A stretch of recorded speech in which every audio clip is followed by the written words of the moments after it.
Olá, caros alunos. Vamos iniciar mais um encontro com a história. Boa tarde a todos. Então, a gente vai ver agora, nesse terceiro tema, a gente vai ver um pouco sobre o cristianismo, como foi a propagação desse cristianismo na Roma, como depois dessa propagação, depois de certa temporada no território romano, ela foi oficializada como uma religião na Roma, o cristianismo, e também vai ver um pouco também da África, as províncias africanas na Roma, como foi estabelecido essas províncias africanas, o desenvolvimento delas, e a partir daí como a Roma, conseguiu incluir, esses escravos africanos, ao desenvolvimento romano. Então, com tudo isso, a gente vai ver um pouco dessa semelhança e diferença e possível identificação entre a religião judaica e a religião cristã, que é isso que a gente vai ver nessa origem, do cristianismo. Então, a origem do cristianismo, nascimento de Jesus Cristo, segundo o Evangelho, seria o Filho de Deus e Salvador da humanidade, nascido em Belém, na Judéia, há aproximadamente 2.000 anos, Esses 2.000 anos em Belém, na Judéia, o fim do reinado de Herodes, que é o aparecimento de Jesus Cristo, esse Messias, e na época o imperador de Roma era César Augusto. Jesus cresceu na cidade de Nazaré, na Galiléia, porém quase ninguém sabe realmente relatar sobre a sua infância e juventude. A partir daí, os ensinamentos deixados por esse grande Messias e Salvador da humanidade, Jesus Cristo. Em perseguição pela Palestina, Jesus pregou, a existência de um único Deus monoteísta, que é conhecido, o amor ao próximo e à humanidade, que seguisse, e alcançaria a vida eterna. Quem seguisse ele alcançaria a vida eterna. Com isso, tivemos oposição. As autoridades judaicas acusavam Jesus de insultar o Deus e os romanos, que temia que ele incitasse seus seguidores contra o domínio romano na religião. Com isso, veio a crucificação de Jesus Cristo, do grande Messias. Após ser preso, Jesus foi julgado por Pôncio Pilatos e administrador romano da Judéia e condenado à morte na cruz aplicada aos criminosos e rebeldes da época.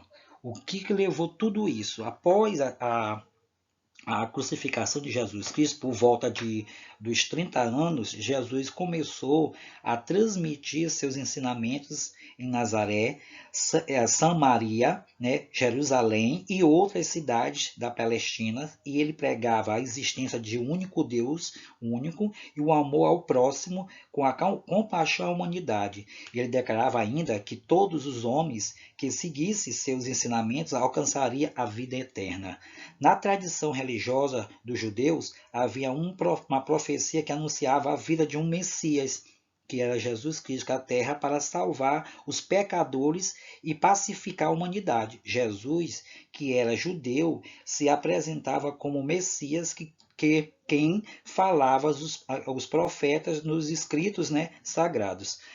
Conduta de Jesus desagradou às autoridades judaicas e romanas. Os judeus acusavam Jesus de insultar a Deus e os romanos, que temia que ele incitasse os seguidores contra o domínio romano. Jesus foi preso na véspera da Páscoa judaica, julgado por Pôncio Pilatos, administrador romano da Judéia, e condenado a morrer na cruz, pela aplicação de criminosos e rebeldes na época.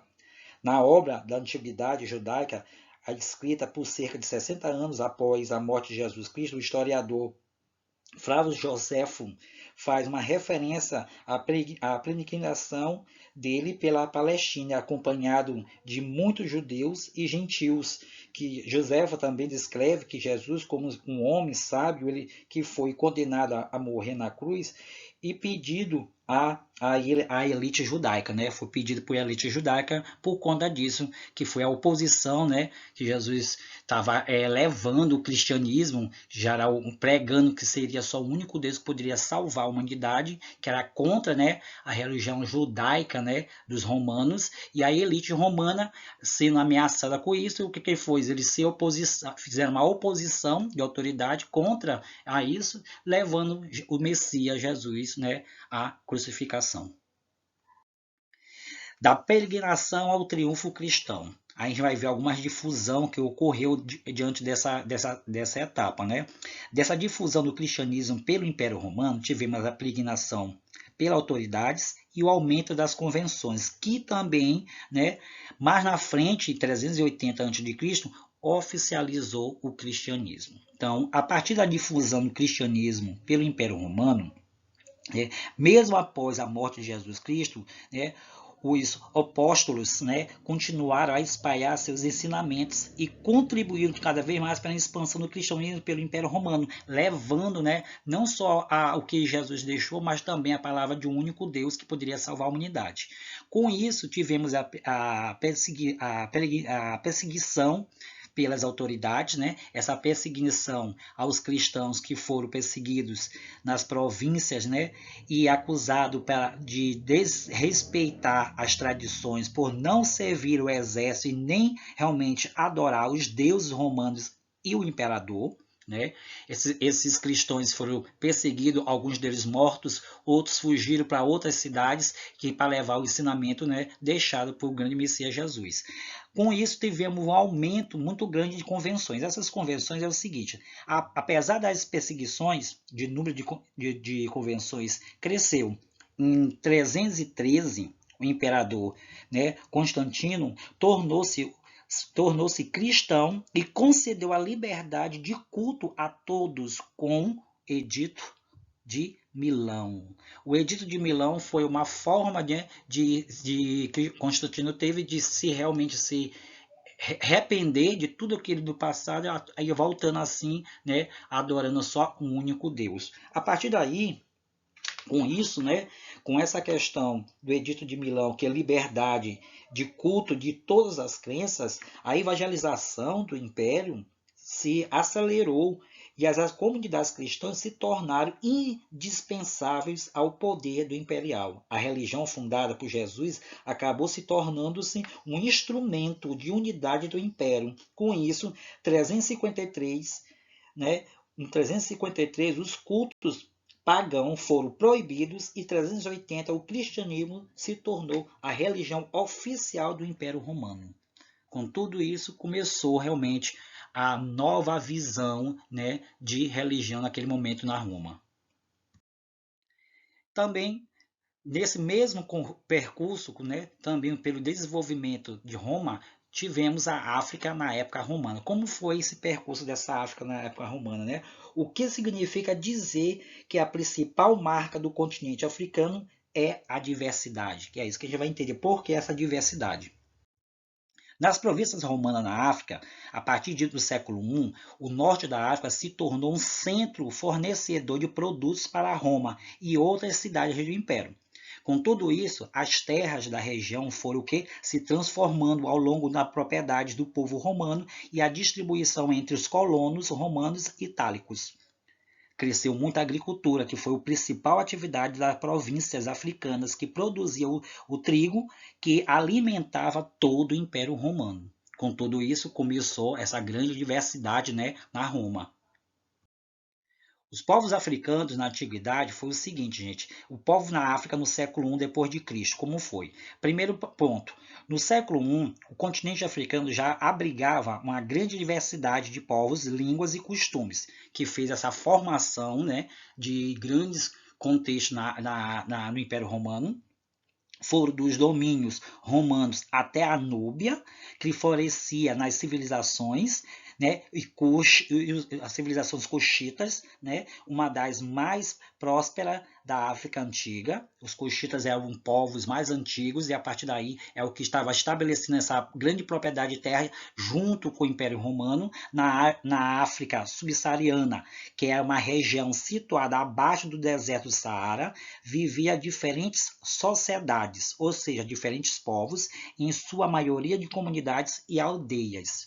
Com isso, lá floresceu o que? A civilização Nok, que essa civilização Nok produzia artefatos agrícolas de pedras, estatuetas de terracota, desculpa, e dominava também a metalúrgica do ferro, né? A partir daí a gente podemos perceber que essas grandes civilizações aí antigas, elas tinham certas habilidades, e essas habilidades que, em meio da metalúrgica, para realmente conseguir reforçar o ferro para a grande construção, semear também a terra para a grande agricultura, produzir grandes artefatos para ser utilizado como instrumento de desenvolvimento, né? Tudo isso, essas grandes civilizações tinham essas habilidades que já começou a se desenvolver. Com isso, levantando, né, esses grandes centros comerciais de produção de terras e com o surgimento da agricultura que promoveu cada vez mais o desenvolvimento dessa cidade. E a África, as províncias da África do Norte, começou a se ter essa diversidade com o Império Romano, com essa junção com o Império Romano. Então, Kush, né, um rei no independente da África. Por que o Kush, essa civilização Kush era independente da África? Então a gente vai ver. Os Kushitas, eles construíram, né, grandes pirâmides, grandes templos e produziam também tecidos e objetos de ferro, cerâmicas, ouro e pedras preciosas. Cultivavam também, com a utilização da agricultura, que era a principal renda, cultivavam o trigo, a cevada, o algodão, a lentilha, e também criava animais pequenos, domésticos, né, para poder também ter essa questão do desenvolvimento alimentar. As mulheres cuxitas da família real tinham muito poder, podendo se tornar regente dos filhos ou ocupar seu lugar como rainha-mães, né, chamada Candaces. Essas Candaces, né, que era chamada elas ocupavam esse topo da hierarquia e a partir daí elas poderiam realmente organizar tanto o lar familiar e também ter voz na aldeia. Por volta do século III a.C., a capital Meroe, né, era um centro de uma renda comercial que ligava o mar Mediterrâneo ao interior da África.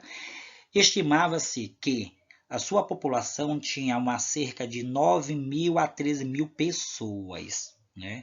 Com isso também, né, eles desenvolveram a escrita meroita. Essa escrita meroita derivava, né, dos hieroglíficos egípcios, embora sua forma mais utilizada fosse a escrita e a lida em sentido contrário. A partir daí eles liam em sentido contrário para realmente encontrar localização territorial, temporal e espacial. Ainda hoje, essa escrita não foi totalmente decifrada pelos grandes historiadores. Isso tudo é na Núbia Antiga, começou dentro da Núbia Antiga, territorial Núbia Antiga, tivemos, né, esse grande povo Kush, né, que era um povo já independente da África. Tivemos perto do Baixo Egito e do Alto Egito tem a Núbia, que é conhecida como a Núbia Antiga, que pertence ao território africano.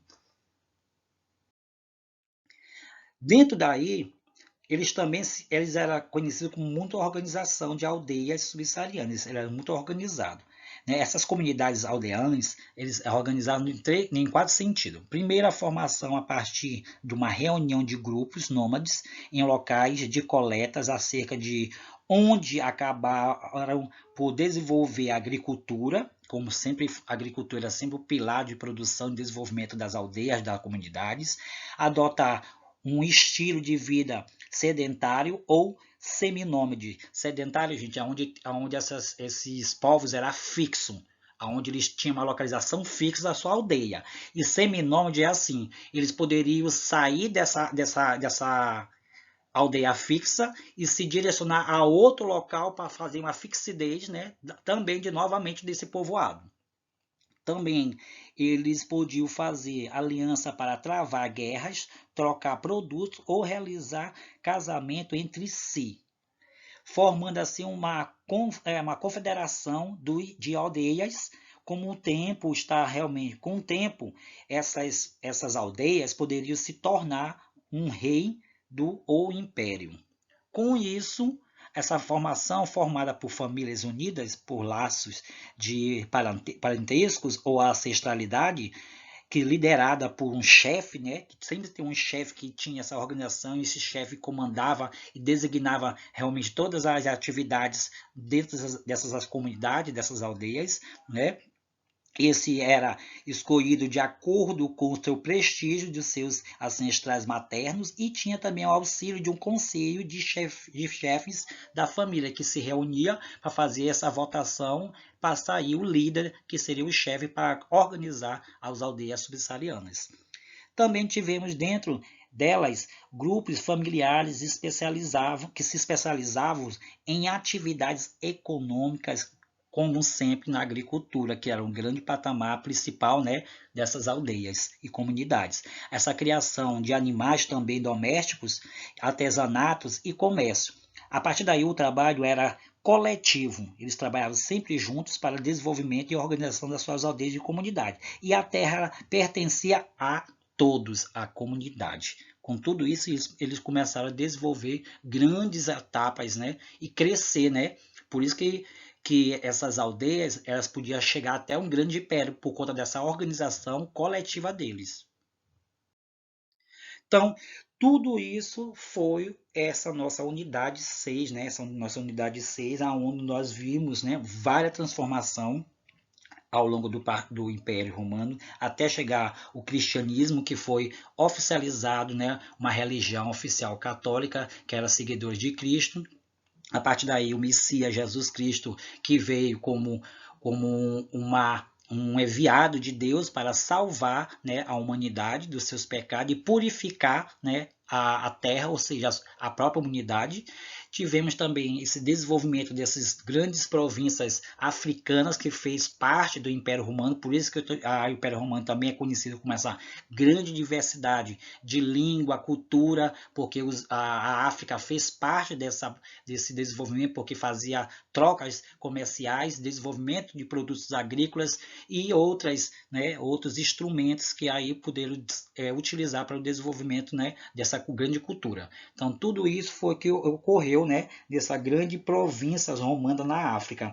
E dentro disso aí, continuou sendo realmente um foco também das resistências durante toda a dominação romana. Né? Ao leste do Cartago, né, os romanos conquistaram também outras cidades também que pertenciam a outros países, né, como o Egito, e também a partir do século I antes de Cristo, o centro de uma das maiores civilizações mais antigas do mundo, o Egito, caiu sob o domínio romano.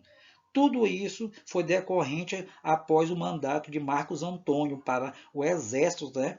E a partir daí ele foi realmente designado com essas grandes conquistas, né, territorial.